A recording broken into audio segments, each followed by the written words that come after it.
I'm Rich Greenewalt, a member of the Free Libraries Foundation's Board of Directors, and I'm delighted to be here with you tonight. You know, it's been incredible to witness the growth of the Free Libraries author event series over these past 30 years.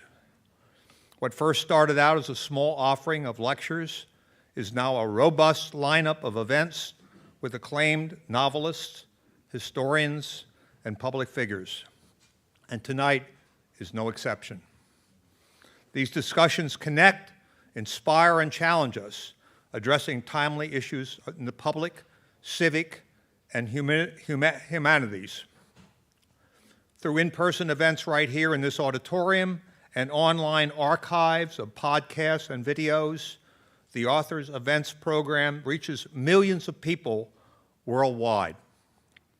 This makes this series the single largest provider of electronic content produced and distributed by the Free Library of Philadelphia. I'd like to take the time to especially thank all of you, our members, who are with us tonight. As a member of the Pepper Society myself, I hope I can encourage many of you to continue to join us in supporting the Free Library. So many enriching programs, including this award-winning author series, are made possible through your generous support. You can find more information about becoming a member and donating in tonight's program. And now it's my great honor to introduce our guests this evening. A journalist at the New York Times for more than 25 years, Frank Bruni has been the paper's Rome bureau chief, head restaurant critic, White House correspondent, and staff writer for its Sunday magazine, among other positions.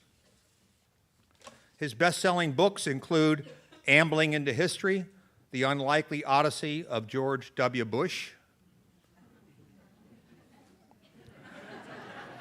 Born Round, The Secret History of a Full-Time Eater, Where You Go Is Not Who You'll Be, An Antidote to the College Admissions Mania, and The Beauty of Dusk, a memoir about adjusting to suddenly losing sight in his right eye.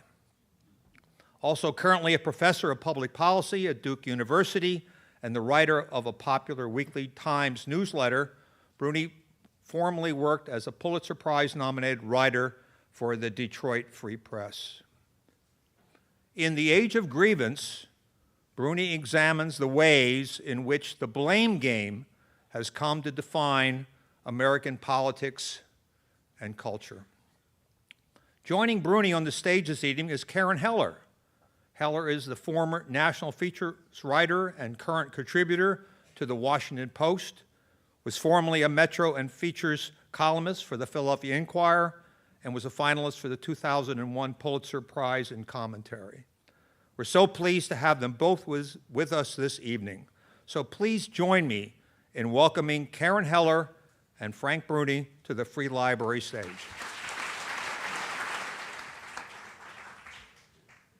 Thank you, Rich. Thank you for that introduction. That's lovely. Welcome, everyone. Thanks so much for joining us. We're all fellow Francophiles. Well, I never heard it like that before. That's I fun. coined that. That's you can. I'm patenting it. The Parisians in the audience may beg to differ, but yeah. Well, you could be a Francophile two ways. Anyway, we're so lucky to have you here. Big fans of all of you to be here. You've had such a beautiful career, being the chief restaurant critic of the New York Times and Rome bureau. I think chief. you mean incoherent career. No, no, I think this is great. You're great at cocktail parties, probably. You can speak about almost anything a little bit. I drink a lot. Yeah. Anyway, he's been an op-ed columnist. He still contributes quite frequently to the Times. And what's nice about it is you get to be paid for your grievances, right? And people have to read them. I never thought about that. And he has a fabulous newsletter. If you don't subscribe, I really encourage you to do so. It's just terrific. Anyway, we live in a time of many riches, not only literal wealth, but amazing advancements in health, technology, bread, coffee, beer, athleisure, footwear, daily comfort and ease, Sockwear. sockwear. Yeah. And yet how we complain. We complain. And you write that we are experiencing the oppression Olympics. The idea that my situation, even though we have great socks, my situation is so much worse than yours. I want to understand how you saw that we got to this point. You write that the United States is a nation born of grievance, in the revolt of royal subjects unwilling to accept a deal, that our legal system, that grievance can be good. But how did we get to this point? Well, I mean, that's the question that the book tries to answer. I mean, there are many answers to that. I mean, we could talk about social media. We could talk about, and we will tonight, I know, we could talk about the country's turn from a sort of trademark optimism to a whole new American pessimism, which I think is very concerning and new. There are a whole lot of ways, but what has happened to the word grievance, because you brought up correctly that we're a nation born of grievance. Grievances is a word that appears in the First Amendment. If you go back to the late 1700s, early 1800s, when people spoke of grievances, it was a term that usually meant just causes, urgent causes. Now, if you left this auditorium tonight and you did a Google search of grievance and where it has appeared in the last 24 hours of the last week, you would find it almost always is used as a pejorative, in a negative context. And that's a tell. And what that says is that we have become so incessant in our complaints, so indiscriminate in our complaints. We've jumbled the sorts of things we must complain about as a matter of fundamental justice with stuff that we needn't complain about, but that bespeaks a certain sort of spoiledness and narcissism. We've jumbled it all together in a way that I think makes constructive discourse almost impossible and completely paralyzes our political debates. Yeah. You write that almost no cultural event, no bit of news, no topic of national conversation is roped off from grievance, by which I mean a complaint or concern that should or could be a modest point of dispute, negotiable with business-like diction and business-like decorum, but is blown up widely out of proportion. I want to say that I tweeted about this event, and Somebody was aggrieved? yes, and said some very unkind things about the two of us, and I don't think we've met, like... Welcome to my inbox. Yeah. Right. And he was one of those guys like Buff089, so you don't even know if it's a bot or whatever. Well, tell me what the genesis of that you could create a whole wonderful book from this. Was there when did you first notice that this was sort of fomenting? Was it a slow burn? Or was there a specific moment? I think we've all been noticing it for, better than a decade now. I mean, when I put the language to it, I actually wish I could take credit for the phrase, the Age of Grievance, whether it's a good one or bad one. But after I wrote my last book, which was referred to The Beauty of Dusk, which was about a kind of personal medical ordeal, Odyssey, I had a great experience with my editor at Avid Reader Press. I'll give a shout out to Avid Reader Press. And we thought we should do another book together. And he's a regular reader of my newsletter and other things I write. And he sent me an email one day and he said, I think it was right after I had made fun of Ginny Thomas's text messages to the White House about how this election was being stolen. And it had a lot of capital letters, and wow, did it have a lot of exclamation points, right? And the theme of it was what came through in her text messages was how oppressed she felt, how cheated she felt, and Let's I'm like, stop for a minute. Ginny Thomas, Okay, right? yep. Just want to make sure we're talking I about mean, the same what? one. The free Winnebago wasn't big enough, I love that this audience got that reference. Thank you. Thank you. This is yeah. And I think it was after that newsletter, my editor, Ben Lunan, wrote me an email. And the sum of it was, I think you should write a book called The Age of Grievance. And I wrote back and I said, I think we need to make sure we hear the same thing before we proceed. But in that phrase, I started thinking about it, and I thought that really is a great distillation and summary of this sort of culture of complaint we live in, of this culture that fetishizes victimization and makes people want to come into the public square and say, I'm a victim. Chris Rock said something very brilliant in his most recent stand-up selective outrage. He was talking about, he was listing the top ways in which people want to be noticed, right? And it was a mixture of jokes and serious things. And I think he said, way number 3, by being a victim, and then he said, and he said it very well, I would encourage people watching selective outrage, he said, there are many real victims among us, and they deserve our recognition, and they deserve our empathy, and they deserve our assistance and help. And he said, but there are so many people claiming victimization in situations where it is not warranted. He said, we basically have an emergency room full of people with paper cuts. A brilliant And line. I quote him in the book because, frankly, that's the whole book, and so now you've heard that phrase, and we can all go home. Right. So I love that, a nation of paper cuts. So did you have a moment of clarity or frustration? Your editor had this idea, but did you say, oh, yeah, I've got to, you've written columns on this, so was there a tipping point? Was there just a moment that you could say, yes, there's a book here, I don't know what the tipping point was, but I will tell you there was hesitation. Mm-hmm. And there's hesitation in me even as I sit here with you, whom I respect and thank for doing this in a friendly face, and even though I assume it's a mostly friendly audience, but I guess we'll find out as the evening goes on.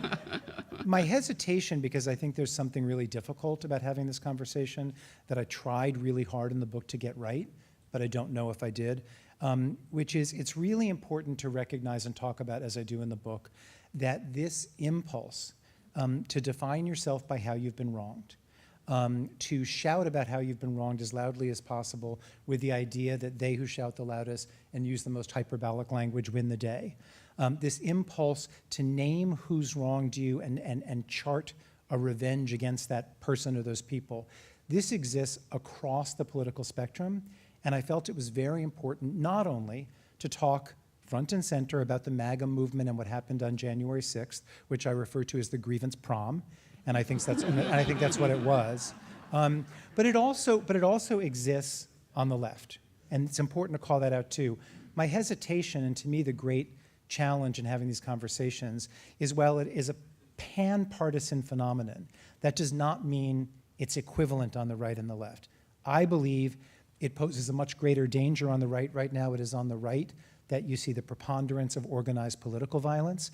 It is on the right that you see the pervasive and profound election denialism at a scale that you don't see on the left. So I mostly had hesitation because I wanted to be very fair-minded and to call this out in all the places it exists without doing a sort of facile both sidesism or implying any false equivalence. Right.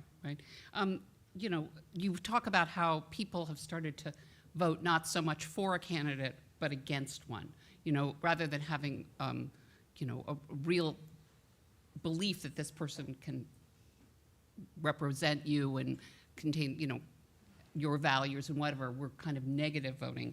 And I'd like you to read about this pessimism about America's promise. Okay, all right. I have to put on my eyes. And hopefully I have the right page bookmarked. Wait, is this my copy? I hope so. It's 77.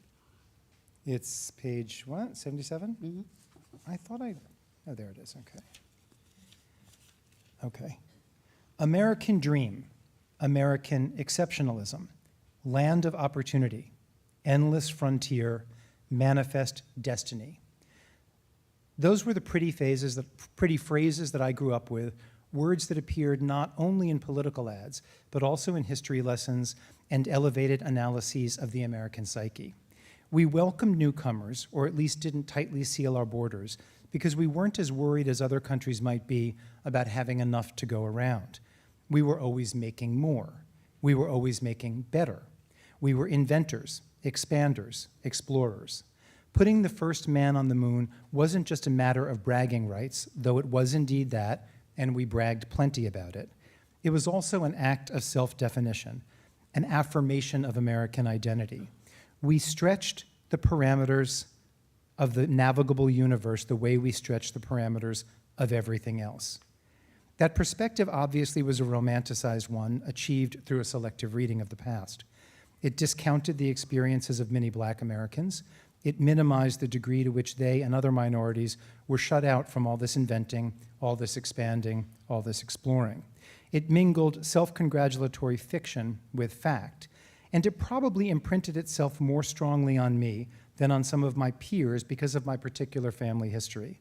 My father's parents were uneducated immigrants who found in the United States what they left southern Italy for: more material comfort, greater economic stability, and a more expansive future for their children, including my father, who got a scholarship to an Ivy League school, went on to earn an MBA, and became a senior partner in one of the country's biggest accounting firms. He put a heated in-ground pool in the backyard. He put me and my 3 siblings in private schools. He put our mother in a mink, and he pinched himself all the while. It was nonetheless true that the idea of the United States as an unrivaled engine of social mobility and generator of wealth held sway with many Americans who expected their children to do better than they'd done and their children's children to do even better. That was the mythology anyway. I don't detect that optimism around me anymore. I see a crisis of confidence. I see retrenchment. I see manifestations of and metaphors for our lost bravado that are so on the nose they could be a playwright's invention. Take our fitful and beleaguered attempt to get back to the moon in the late summer and fall of 2022. Although Neil Armstrong, an American, had made that giant leap for mankind more than a half-century earlier in 1969, NASA struggled to send an unmanned spacecraft moonward. That vessel, the Orion, rolled out to its launch pad at the Kennedy Space Center in Florida on August 17th, 2022, but only after a series of delays caused by problems discovered during pre-flight tests. People then gathered on August 29th to watch Orion rocket into space, but NASA canceled the launch at the last minute due to a faulty engine temperature reading. On September 3rd, the launch was canceled yet again. This time the culprit was a leak during fueling. Not until November 16th would Orion take off. It was as if we just couldn't defy gravity the way we used to. Thank you, that was wonderful. So this pessimism, it's seeped in. You sort of see it in your book. You talk a lot about, you see it in all these aspects. And what do you think has fueled so much of this? Well, part of it is a reaction to actual circumstances. I mean, in an age when we kind of invent a lot of problems and indulge a lot of false news or whatever you want to call it, we have seen we don't have the social mobility we used to. We're living in a period. There are other periods in the past when it's been severe, but we are living in a particular period of exaggerated income inequality. That's part of it.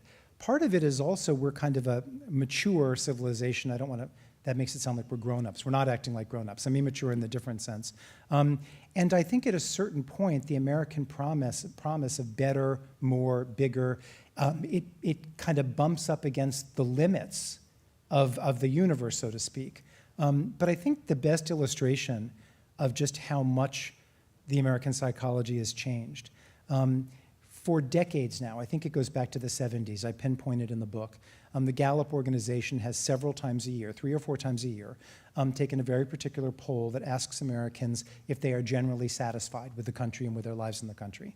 Up until 2004, that the answers, it would go above 50%, sometimes above 60%, it would go below, it would go like this. It was constantly changing, but always returning at various times above 50%. Since 2004, never have 50% or more Americans answered that they're generally satisfied. For 20 years running, we can't get to a majority of Americans in that Gallup survey saying that they're generally satisfied, and more often than not, the number is below 40% or below 30%. Right after January 6, 2021, it was 11%. That's 20 years of sustained negative assessments, of sustained negative thinking, and that has taken a toll. Right. Well, I personally think we overpoll. That's the other thing. You react to the poll, particularly in an election year. And we are fixated on what's wrong. And I want to talk a little bit about... And we includes the media. Yeah. Oh, yes. We'll get to that in a second. But anger is something we all have, right? It's a natural emotion. All you have to do is get behind a wheel in a car and you're running late, right? And you're mad at people.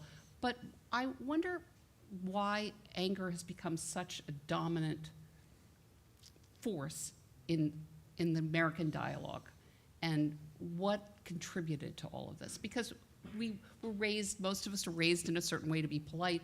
You can go to places and you're slighted, talking about the Chris Rock comment of paper cuts, but ultimately we know life, it's pretty good. But now it's just this anger and this righteousness and the feeling of wronged. And you talk about first the polling and feeling that the American experiment has gone kind of off the tracks. But why has anger become such it's so acceptable, and most of us were not raised to raise our voices to well, we didn't have Twitter, but to tell two people you don't know how horrible they are. What contributed to all of this? I don't know. Maybe children are being raised differently now. I mean, it's interesting. You said angry behind the wheel of the car. I mean, we're living in a moment where, so we've had road rage for a long time, right? We're now living with, Yeah. we're now living with air rage, restaurant rage, retail rage. It's like gone way beyond what happens on a crowded freeway. I mean, there are a lot of reasons. I think social media is a big part of it. People have seen on social media that the more furious they are, the more negatively impassioned they are, the more viral their posts go, the more they're shared, et cetera, and that becomes that creates an incentive structure for anger and for its upsizing into rage. Politicians have seen that, they've exploited that, and they've modeled that. Right? Sometimes when people were saying over recent weeks, when they were looking at, I mean, the campus protests are a complicated subject, which we often don't treat that way, which bothers me. But looking at some of the protests that have clearly gone off the rails, that have dipped into violence, and I've seen commentators say, where do these young people get the sense that confrontation of this sort is appropriate, that these sort of provocations work? And I'm thinking, I don't know, U.S. Congress? Like, Right. I mean, I'm joking, but it's serious. I remember this made so much sense, but it made me so sad. I remember shortly after the Supreme Court overturned Roe v. Wade, I was sitting with a prominent Democratic politician, whom I will not name, because it was an off-the-record encounter, and I don't think I'm breaking that here. And this politician said, and this politician is known for his, her, or their measured tone, and for being a conciliator. Oh, and so this, it wasn't Bernie Sanders. Go ahead. It was not him, and it was not Elizabeth Warren. And this politician said, Donald Trump and his allies do such a good job of making people angry and whipping them into ever greater fury and getting to the polls. This could be really good for us. Now we can make our voters as angry, right? Now, tactically, I thought it was a very smart statement. And as someone who fervently advocates for reproductive rights, I was on his side, but it just made me really sad as a kind of reflection of the times, that he was excited about the opportunity to sow and reap anger, that actually that was the smart move, was really disturbing. And of course it becomes a self-fulfilling prophecy and a self-feeding loop, or whatever that right phrase is. Right. So we might as well get into it. You call Trump cast himself as both a martyr and a messiah. He was a grudge made flesh. Grievance became president. And you talk about us being in the Grievance Olympics, and he may be the gold medal winner in this. Oh yeah, he's like the Michael Phelps of the Grievance Olympics. Right. Why does this play so well? I mean, tell me, we have social media. Why? It's just, when you stand back from it, you just, if somebody showed Well, we're not standing back from it. I mean, you just said the crucial thing. Too few of us are standing back from it. Too few of us are pausing and saying, before we begin shouting, or before we just kind of accept that everybody else is shouting, too few of us say, what is this doing to us? Where are we going? Is there a different way? Like, this is costing us so very much. And the part of the book that's most important to me are the chapters and pages that look at that, at how it's degraded our country. But I don't think we're self-reflective in the right way. But there are a lot of streams that come to this confluence. We've become a much more self-centric, narcissistic people. We've gone from self-actualization to self-care to all of this attention on how do I make me better. And I don't hear the same amount of attention being given or passion being lavished on the collective good. I think social media divides us. I think media in general and the internet divides us. I mean, you go back to when you and I were growing up, and if you wanted to watch TV news, your choices were ABC, NBC, CBS, or depending on where you lived, maybe there was a PBS channel that did that. That was it, right? And it was maybe half an hour, maybe 1 hour. And so they tried to do general interest stuff, and they were bound for many decades by the fairness doctrine, on and on. Compare that to the cable news universe of today, where you get to tune in to exactly what you want to hear, to the exclusion of all other viewpoints, which of course only ends up not just confirming what you believe, but ossifying it. I think it is so telling, so scary, and so important to go back to why did Fox News settle with Dominion Voting Systems for $787.5 million, right? By far a record. Why did they do that? Because things were going to go worse if it came to a trial. They did that because in discovery it was shown that top Fox News anchors, top Fox News executives knew and were talking with one another about the fact that they were putting these lies on the air about rigged voting machines and a corruption of the voting process. But what they were saying to one another was, if we don't air this, our audience will just go over to One America News or some other station that will air it. So we have to give them what they're looking for, lest we disappoint them, even if it's not the truth, right? Now that is the most extreme example, but versions of that happen throughout the media universe because we have this whole new ability to curate the facts we receive, which often aren't facts, the information we get, and each one of us is living in a different version of reality from the person to our left and the person to our right. That is an enormous, enormous problem and a great wellspring of anger. Right, and no, that's true. And I mean, I know people who will say, like, all Republicans are horrible people, and I'm going, you really want to say that? You know, we don't do this professionally. That's an absurdity. If you change that to somebody's skin color, right? Yeah, think about that. I mean, you just reminded me of one thing. Speaking of anger and grievance, there was a terrific story. I think Jane Mayer did it in the New Yorker years ago about how Rupert Murdoch bought the rights to NFL because he was Australian. He didn't care about American football, but because he knew the anger and the attachment to watching sports, they would already have this sort of fevered, you know, how men can get, sorry, making a generalization, men can get, I guess women can too, but get riled up watching sports. And he knew that that was going to be a secret. So you made me think about that, that was one of the building blocks of Fox News was owning the NFL rights. And he said, I don't care what it costs, because I know we're going to have it passioned. I want to just flip this a little bit and talk about victimhood, which to me is so fascinating because I'm looking around the room and most of us are a similar age, and you grow up with profiles in courage and the idea of being brave, and you think of John F. Kennedy or George H.W. Bush and people who served in wars, and the idea of being a victim, you know, was just heresy. I mean, Nora Ephron famously said, never be the victim of your own story. And now we have somebody like Donald Trump, but other people as well, who grew up with everything and yet paints himself as a victim. And I still cannot wrap my head around how this became attractive politically. No, but I mean, you bring up the right thing. Victimhood has become a kind of political currency like never before.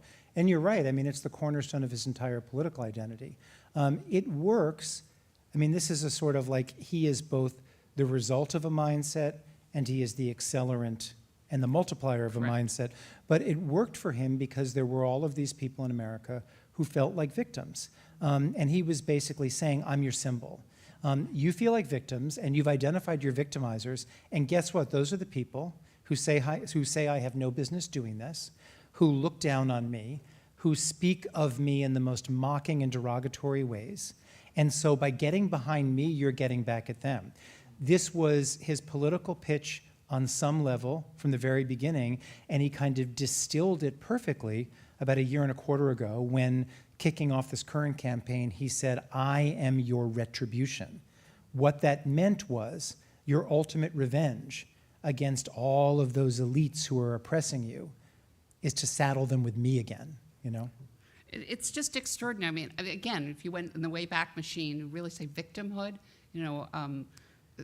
that was not something. But this isn't the first time, though, as I mentioned in the book. What's interesting is it went away for a while and then it came back. But if you go back and you look at a lot of the cultural conversation in the late 80s and the early 90s, and I document this at some length, it sounds so much like today, it just has a different vocabulary. So Robert Bork at the time was inveighing against radical egalitarianism. When you hear him define that, you realize he's talking about what we now call wokeism, right? The same tensions existed then, but then they kind of broke for a while, and now they're back in even more intense, exacerbated form. So I wanted, the wonderful point, I want to talk about something you write about. It's the U.S. is an envy engine. It's sort of a nation of the have-everythings, and we see that. Bravo, a whole channel that's devoted to people who seem to have everything and the want everythings but can't, right? And, we can blame social media, obviously, but it, again, an accelerant. It wouldn't work if there was an audience for it. Anyway, there just seem to be so many ways to be miserable, annoyed, and angered, and I would love if you would read about these sort of microclimates of privilege. Yeah, I think something has happened in our service economy that is a piece of this puzzle. When I was a teenager in the late 1970s and early 1980s, okay, you can do the arithmetic, I'm 59. When I was a teenager in the late 1970s and early 1980s and went to the big concerts of major performers, different sections of seating had different prices, but they fell into a few general categories. A person's proximity to the stage often had less to do with her financial reserves than with how quickly and heroically she'd acted to get her tickets. I once showed up at the box office of what was then called the Hartford Civic Center at 3 in the morning in pitch darkness to be in place when tickets for a Queen concert went on sale several hours later. That was the surest path to the best seats. My friends and I ended up in the 8th row, where I caught Freddie Mercury's tambourine when he threw it into the crowd at the conclusion of the band's final song. And there was something egalitarian about it. But the seating maps for various stops on Taylor Swift's 2023 tour revealed scores and scores of price tags, tailored with extreme specificity to the precise desirability of the vantage point.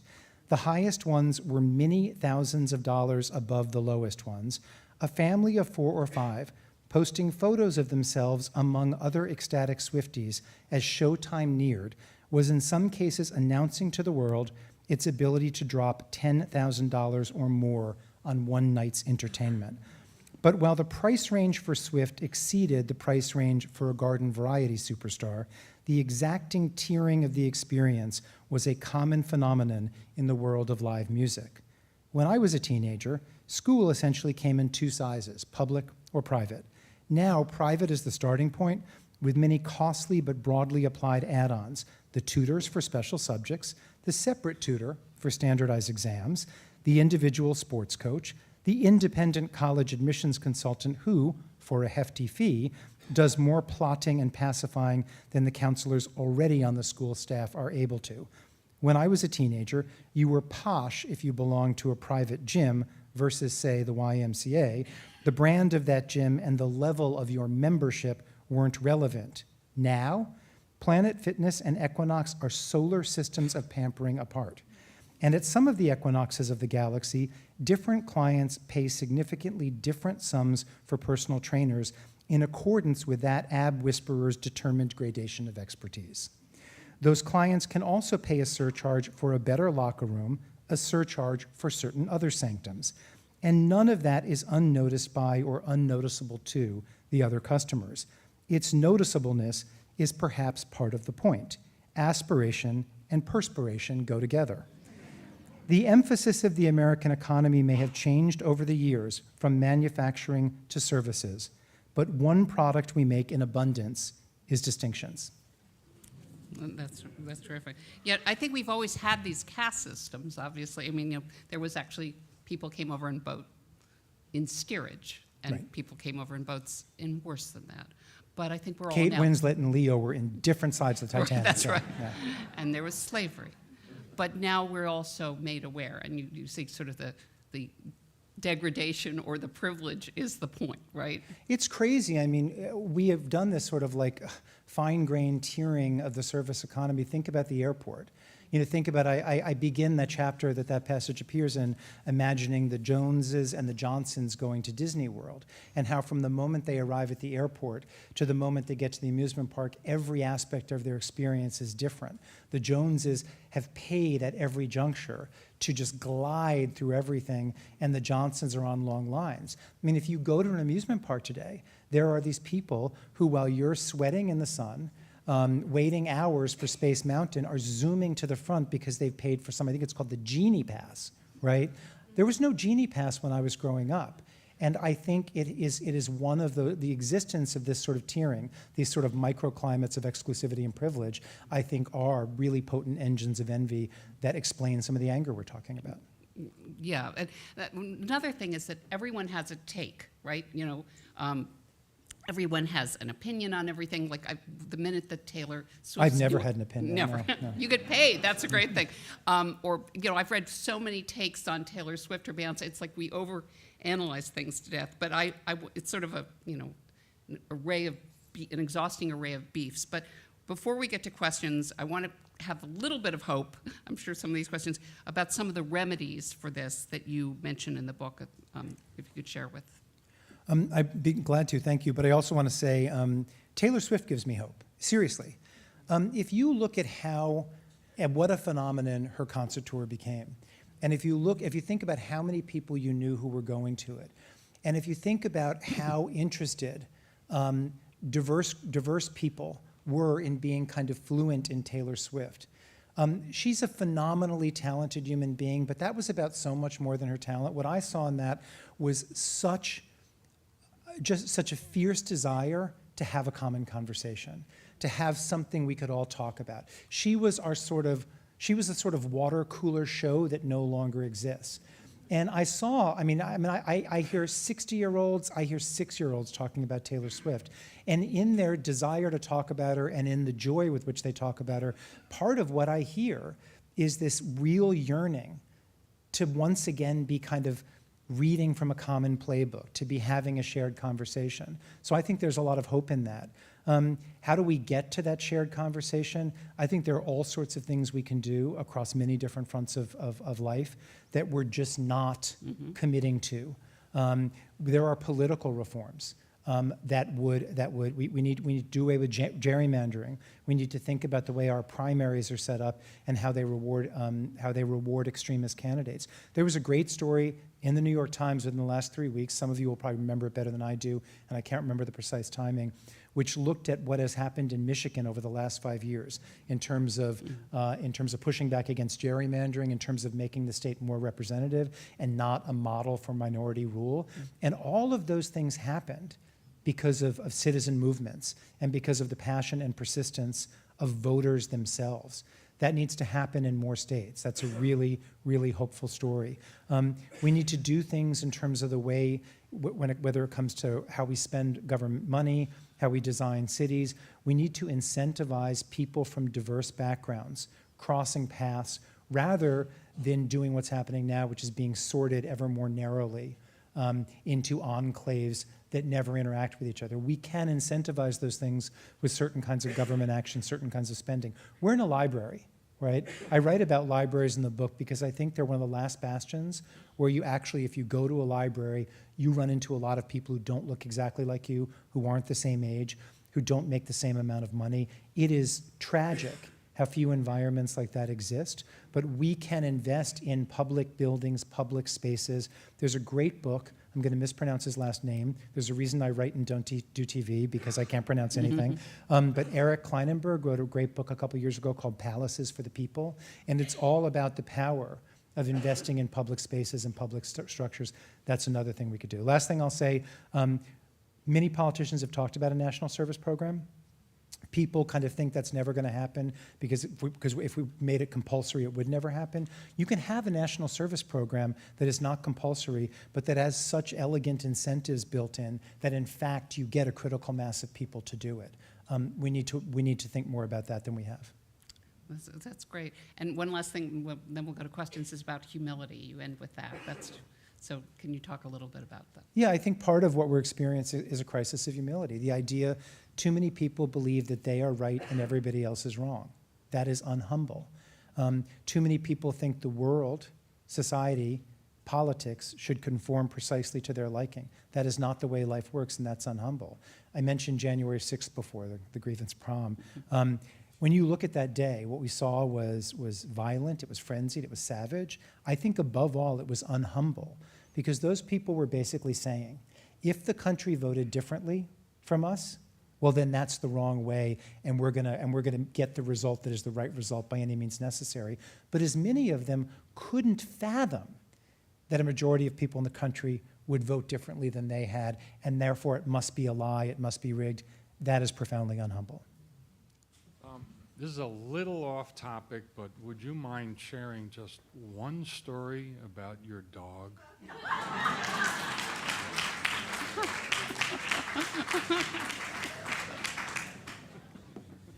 Oh my gosh, how to pick. Thank you for that. Not all of you know this, but I spend an inordinate amount of syllables in my newsletter on my dog. And she's very photogenic, don't you think?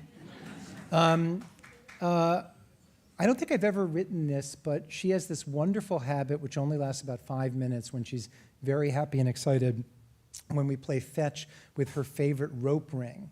She goes and she fetches it, and then as she's bringing it out, she's bringing it back, she takes several pauses to throw it in the air to herself and to catch it again. And then in her joy, she falls to the earth and she does sideways somersaults. And if there's a neighbor watching, they always say, oh my gosh, that means she's rolling in shit, you've got to stop her. But she's not, she's just joyously doing somersaults. She's like Simone Biles or something. Hi. First off, it was a fantastic talk. I really appreciate it. I was born in 1998. I'm of the younger generation that's here. And I thought that it was interesting you talking about how since, I think, 2004, people's satisfaction with the country has been steadily decreasing. I think something that me and my friends think about a lot is that our generation hasn't really had like a rallying event, whether that be a war or kind of like national experience. And it was interesting you talking about Taylor Swift's tour as this kind of like most recent phenomena that really rallies a group of people. I was curious if you found in looking back that what has rallied people most often are those types of like national tragic events, whether that be a war or attack or something like that, or if there are other pieces of pop culture that you've seen over time that really unites the country in this kind of like common conversation. Thank you. I don't know that I have an answer to all of that, but I have an observation that kind of fits into your question and maybe is a partial answer. You know, you go back to September 11th, to 9/11, right? And you definitely saw the country rally after that. And you saw a period, several weeks, maybe even more than a month, when George W. Bush, who was then president, when his approval ratings were above 85%. I think there was even a poll or two where he was above 90%. I would bet a lot of money that in our lifetimes, we're never going to see an American president have an approval rating over 65%, maybe not even over 60, because we've become so much more unyieldingly partisan and tribal. When the COVID pandemic came along, in the beginning we were calling it the coronavirus pandemic, it was clear at the start, and there was a lot that wasn't clear, but it was clear that this was, you know, a global, that it was a pandemic, that it was global, that the magnitude was immense, and that this was something that could threaten everyone and do extraordinary damage that would be long-lasting. I waited for people not to come together in quite the way they did after 9/11, but I waited for and kind of expected to see, okay, we're gonna see some at least pale echo of that sort of national solidarity. And in fact, if anything, became like a partisanship accelerant.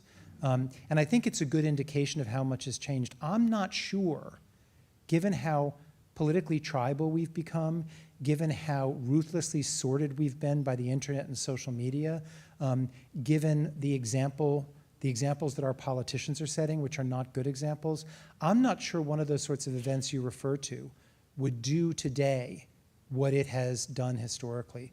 And that makes me really sad.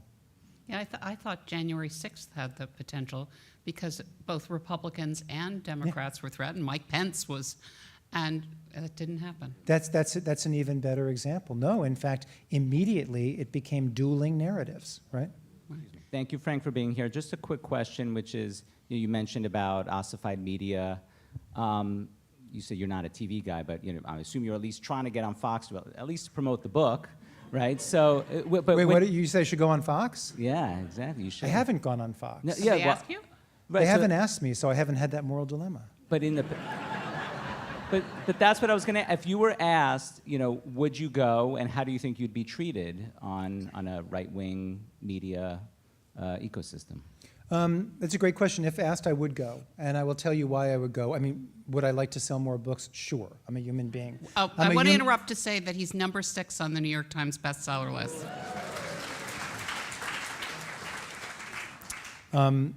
But yes, I'd like to sell more books because I have utility bills, and Regan needs her gourmet kibble, right? I would go on Fox for the same reason I believe that Pete Buttigieg goes on Fox, or that Ro Khanna goes on Fox. I don't think we're served by not speaking to the people who disagree with us. In fact, I think when we avoid speaking with the people who disagree with us, we just ensure that they will continue to see us in caricature and vilify us and assume that we want to have nothing to do with them and are not interested in a potentially productive conversation, even if the odds of that are slim. How would I be treated? I don't know. But I would say the same things I said here tonight. I would certainly say that I have criticisms of the left, and they're abundant in the book. But I would certainly say that I think the right now has more to answer for. And I would feel free to bring up the Dominion voting system suit. And at that point, my guess is we go to commercial break, and the segment will be over. He is going on Bill Maher, who's getting more conservative by the week. So, This is sort of an unformed question. I'm crazy about you. I'm crazy about Regan. I should have brought Regan. I know. She I came know. to Philadelphia with once for like just a kind of vacation weekend. She's very good in a hotel, and I have beautiful pictures of her on the Rocky Steps. I do. No, I do. Yeah. Now I'm I've sorry. totally forgotten what I was going to say. That was the strategy. That was my plot. Right. and she was praising you. So I'm a retired Presbyterian minister, and if I were still in the pulpit, you would be in my sermon next Sunday on humility. That column in the New York Times was incredible, and you often were in my sermons when I was preaching. But I'm also an English major, and so I'm wondering what your next book would be. So I see your last chapter are, okay, what are my solutions or my thoughts? But if you would write a whole book, you're teaching now, and words are so important. And the thing I love about your newsletter are sentences, the sentences you have in the newsletters. And so the sentences of humility, like how do we teach ourselves again to speak in a way that is invitational, that listens, if you were, like, you're probably already writing your next book, but I'd like your next book to be like on humility, and I'm just saying. It's